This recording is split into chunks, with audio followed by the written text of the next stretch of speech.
Bismillahirrahmanirrahim. Assalamualaikum warahmatullahi wabarakatuh. Selamat berjumpa kembali dengan saya Ili Solihuddin, tutor PKBM Bina Pandu Mandiri, dan pada kesempatan ini kita akan melanjutkan pembelajaran di materi pendidikan agama Islam. Pada kesempatan sekarang kita akan mempelajari dari rumah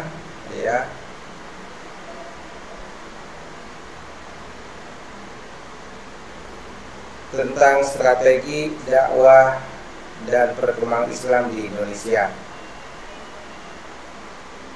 Strategi dakwah perkembangan Islam di Indonesia tentu saja ini adalah merupakan salah satu pengembangan syiar agama Islam, yang mana dalil untuk mengembangkan syariat agama Islam itu ada dalam Al-Quran. Di antaranya adalah a'udzubillahi minasyaitonirrajim, ud'u ila sabili rabbika bil hikmah wa mau'izatil hasanah wajadilhum billati hiya ahsan inna rabbaka huwa a'lamu biman shalla an sabili wa huwa a'lamu bil muhtadin. Para warga belajar yang saya hormati, periode Islamisasi di Indonesia ini adalah merupakan salah satu klasifikasi masa dari masuknya Islam ke Indonesia.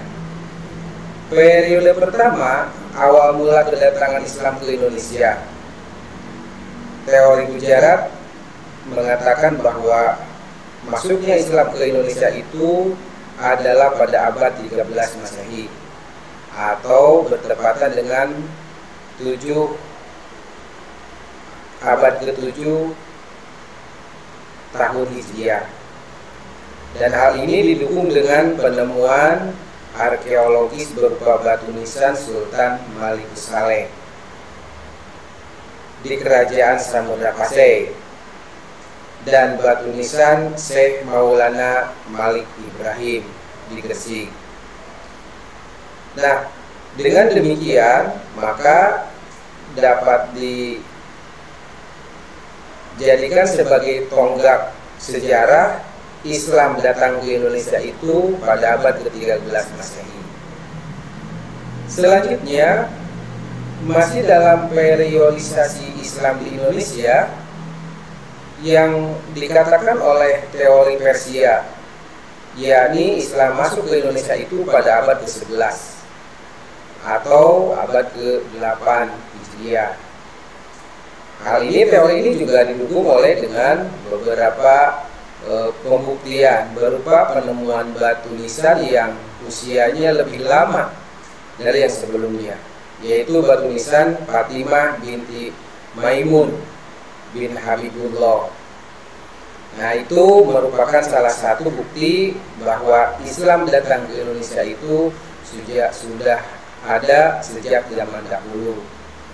Nah, tentu saja kesamaan dalam corak tasawwur dan beberapa kota serapan yang diambil dari bahasa Iran. Nah, ini adalah merupakan salah satu tanda-tanda datangnya Islam di Indonesia. Kemudian juga ada yang mengatakan dari teori Arabia bahwa Islam datang ke Indonesia itu adalah abad ke-7 Masehi, artinya pada abad ke-1 Hijriah. Nah, didukung ini juga teori Arabia ini didukung dengan tulisan yang termuat dalam naskah-naskah Cina pada masa dinasti Tang. Terdapat pemukiman Muslim di Borus dan di Perlak pada abad ke-7 Masehi. Selanjutnya kita melihat periode kedua dalam penyebaran Islam. Tentu saja penyebaran Islam di sini yang dimaksud adalah penyebaran Islam di Indonesia. Kerajaan Islam di Samudra, Kesultanan Perlak itu berada pada tahun 840 Masehi hingga hingga 1292 Masehi, yang pada saat itu dirajai atau dipimpin oleh Sultan Alauddin Syed Al-Maulana Abdul Aziz Shah. Kesultanan Samudra Pasai itu 1270 yang dipimpin oleh Sultan Malikus Saleh. Nah, kemudian termasuk juga Kesultanan Aceh Darussalam yang berdiri atau berada pada tahun 1514 Masehi. Nah, untuk selanjutnya penyebaran Islam yang tadi disampaikan adalah berada di Pulau Sumatera. Sekarang kita melihat kepada penyebaran Islam di Pulau Jawa. Di Pulau Jawa yang pertama kali disinggahi oleh orang Muslim adalah Kesultanan Demak. Ya, yang pada saat itu Kesultanan Demak dipimpin oleh Raden Patah. Kemudian juga masuk ke Kesultanan Pajang, Kesultanan Hadiwijaya. Yang kita kenal Hadiwijaya adalah merupakan Joko Tingkir. Nah, kemudian setelah itu masuk pula ke Kerajaan Mataram atau Kesultanan Mataram, yang saat itu terkenalnya adalah Sutawijaya. Termasuk juga penyebaran Islam ke daerah Banten, yang hal itu pada saat penyebaran Islam ke Banten itu dilakukan pada saat Hasanuddin, ya, atau Fatahillah. Termasuk juga penyebaran Islam ke Cirebon, yang saat itu disebarkannya oleh Syarif Hidayatullah, yang kita kenal beliau adalah sebagai Wali Songo dan sebutannya adalah Sunan Gunung Jati. Nah, warga belajar yang berbahagia, sekarang kita berbicara tentang Wali Songo, artinya penyebaran Islam di tanah Jawa. Nah, siapa yang dimaksud dengan Wali Songo itu adalah beliau berada dalam bilangan jumlahnya 9. Yang pertama adalah Syekh Maulana Malik Ibrahim. Nah, beliau dikenal dengan Sunan Gresik. Nah, menurut sejarah bahwa Wali Songo yang pertama di tanah Jawa adalah beliau itu adalah berasal dari Turki. Datang ke Jawa itu tahun 1404 Masehi dan mengajarkan bahwa derajat manusia setara halnya ketakwaannya, dan yang membedakan adalah ketakwaannya. Selanjutnya dari Wali Songo ini adalah Raden Rahmat. Raden Rahmat ini dikenal dengan Sunan Ampel, ya, putra dari Syekh Maulana Malik Ibrahim dengan Dewi Chandra Wulan, ya. Kemudian mendirikan pesantren di Ampel, dan di antara para muridnya yang bernama Raden Paku, ya, yang terkenal dengan Sunan Giri, Raden Patah yang pertama kali mendirikan kerajaan di Demak. Kemudian juga Raden Makdum Ibrahim yang kita kenal dengan Wali Songo bernama Sunan Bonang. Kemudian Sarifuddin, Sunan Derajat, dan Maulana Makdum Ibrahim, Maulana Ishak. Nah, itu. Yang selanjutnya adalah dalam hal Wali Songo yang lain, Raden Makdum Ibrahim atau juga dikenal dengan Sunan Bonang itu merupakan putra dari Sunan Ampel. Ya, ahli ilmu kalam beliau itu dan tauhid. Termasuk juga Beliau ini adalah pencipta gending pertama, ya, pencipta gending yang pertama. Dan tembang Durma, mendirikan juga pesantren di Tuban, memanfaatkan petunjuk tradisional yang berupa wayang dan musik gamelan sebagai media dakwah untuk menyiarkan agama Islam. Nah, yang selanjutnya adalah Raden Paku. Raden Paku tadi sudah dikenal dengan Sunan Giri. Beliau adalah putra dari Maulana Ishak. Masih peran Wali Songo di tanah Jawa. Ya, yang berikutnya adalah ada yang bernama Raden Kosim. Raden Kosim ini dikenal dengan Sunan Derajat. Beliau adalah bungsu dari Sunan Ampel. Nah, dengan Dewi Chandrawati, istrinya, mendirikan surau dan pesantren di desa Jelak. Dan beliau adalah mengajarkan konsep bahwa dakwah bil hikmah, ya, dengan bijak, dengan tanpa memaksa. Termasuk juga beliau ini, Raden Kosim ini adalah menciptakan tembang Mijil dan Pangkur. Selanjutnya ada yang bernama Raden Syahid, atau yang kita kenal adalah Sunan Kalijaga. Beliau adalah putra Raden Sahur, ya, atau Adipati Tuban.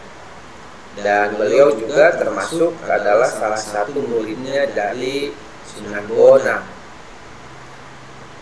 Raden Syahid merupakan menggunakan kesenian sebagai media dakwahnya.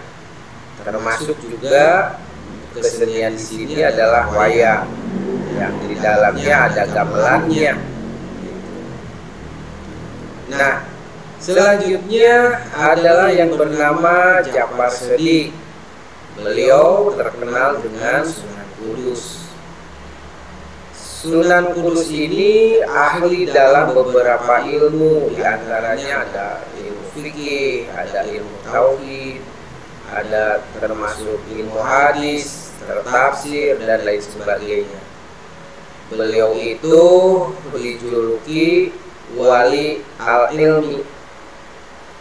Nah, selain itu, beliau juga menciptakan beberapa cerita keagamaan yang berupa gending, ya, Mas Kumambang dan Mijil. Nah, sebagai metode pembelajaran untuk menyebarkan agama Islam, ya, merangkul masyarakat Hindu dengan pelarangan menyembelih sapi.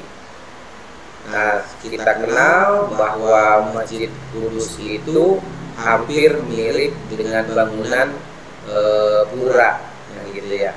Dan itu adalah merupakan salah satu budaya dan warisan para Wali Songo, yang diantaranya adalah dalam hal ini Ja'far Shadiq sebagai Sunan Kudus. Kemudian yang selanjutnya adalah Raden Umar Said. Beliau itu adalah Sunan Mulia, dan beliau adalah putra pertama dari Sunan Kalijaga dengan Dewi Saroh, ya.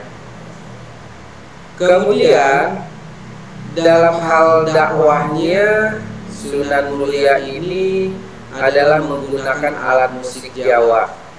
Dalam hal ini yang dimaksud adalah gamelan.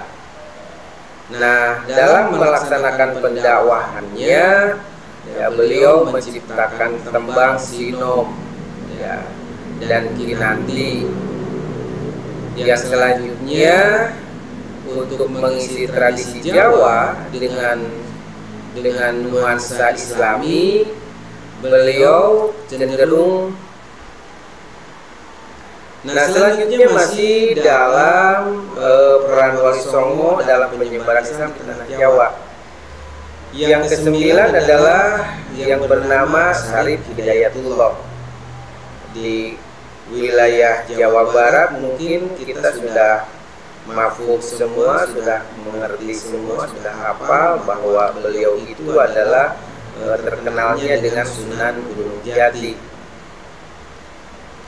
Ya, beliau itu dinobatkan menjadi Tumenggung di Cirebon yang kedua dan menjelaskan makna dari jihad untuk melawan nafsu yang sekarang disebut juga adalah untuk mengkelabui terhadap apa yang disebut dengan hawa nafsu, menjadikan Banten sebagai kerajaan Islam dan membantu pembangunan Masjid Demak beliau itu dalam peranan sebagai pendakwah. Nah, strategi dakwah para mubalik dalam penyebaran Islam pertama adalah dengan menggunakan perdagangan. Artinya dengan menggunakan perdagangan ini orang-orang Arab membawa barang-barang dagangan sampai kepada keadaan di beberapa wilayah ya, seperti Persia, India, dan sebagainya. Yang kedua adalah dengan cara perkawinan. Nah, artinya perkawinan di sini para mubalik Islam itu pada saat dia menikahi dari putra daerah, beliau mengambil hati dari para gadis-gadis dan supaya memasuki agama Islam. Termasuk juga strategi dakwah untuk penyebaran Islam ini adalah dengan menggunakan strategi politik. Ya, dalam hal ini juga dalam hal politik mereka menggunakan siasat seni budaya, perayaan seperti yang dilakukan di Jogja, seperti perayaan Sekaten, ya, kemudian Serat Wijaya, Serat Widya, ya, berdamai dengan Serat Bona, seperti gitu ya. Kemudian yang selanjutnya adalah pengenalan tasawuf, artinya pendidikan untuk akhlak. Dalam hal ini dikembangkan di beberapa tempat. Yang menjadi tempat penyebarannya adalah masjid dan pesantren. Nah, selanjutnya para warga belajar yang berbahagia, tahap pengenalan agama ya mengajarkan secara formal. Tahap pendalaman agama meningkatnya pemahaman dan pendidikan. Pembangunan intelektualitas, munculnya karya-karya dari para ulama. Munculnya gerakan keagamaan. Nah, seperti apa? Seperti NU. Kemudian syariat Islam yang disebut dengan SI. Kemudian muncullah yang bernama Muhammadiyah dan sebagainya. Tahap kematangan intelektual lahirnya tokoh-tokoh pemikir Islam dari kalangan aktivis kampus. Nah, sehingga dengan tahapan-tahapan perkembangan dakwah Islam di Indonesia ini adalah merupakan salah satu wujud dari bagaimana Islam berkembang di negeri kita dari awal sampai ke zaman yang sudah modern kali ini. Nah, itulah perkembangan penyebaran agama Islam dari sejak awal sampai pada saat-saat sekarang. Mudah-mudahan ada bermanfaat dan atas perhatiannya saya ucapkan terima kasih. Jangan lupa kerjakan penilaiannya. Wassalamualaikum warahmatullahi wabarakatuh.